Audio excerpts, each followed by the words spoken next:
આડવી મોટી નીકળશે એની. હવે તો આ તો ઠીક છે કે આ ઠંડી વાળા છે એટલે ફાટું વ્યવસ્થિત હવે જે આવશે ને હવે તો કોઈને ના લાગે. ફૂલ પાણી મૂકવાનું છે યાર. પાણી મૂકવાનું કેટલું આવ્યું વિકા અંદાજે? હું આ બધું ભેગું ચાલે અમે તો તોય મનમાં હશે હવે એમ એવું છે હશે એટલું તો હશે જ. હા હવે એમ એવું છે સુનિલ કે હવે આ બધું અહીં વ્યાનવાન ચાલતો પેલા ખેતરમાં ભેગો થઈ જાય બધું એવું ચાલે વધારે. આવું બધું કેટલો હિસાબ અલગ અલગ રાખ્યા કરું. મજૂરોને શું કેવું છે બેનમાં કેવું છે? મારો તો છે ને સાહેબ 40 વીંગા છે અને અંગાર તો 60 વીંગો બનાવવાનો. પુષ્કર હા પુષ્કર 60 વીંગો. અંગા 60 વીંગો.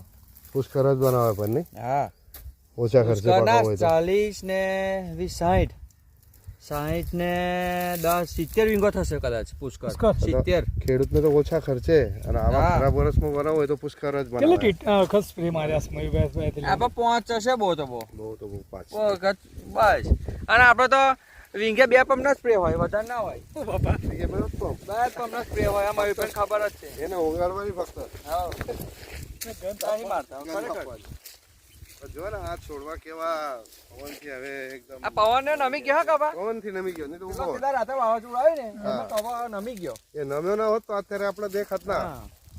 એમે બહુ હાઈટમાં હતો કપા તો સાહેબ.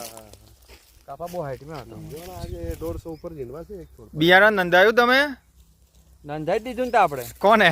મયુરભાઈ પાસે જ વળી કૃષિ સેવા કેન્દ્ર 70 પેકેટ પુષ્કળ. ખરેખર જો ને કેવા જીંડવા લાગે. મોટા પિંપોડિયા પર આવા જીંડવા લાગે. રોગ ખાતે બાતે કરાવ્યું છે.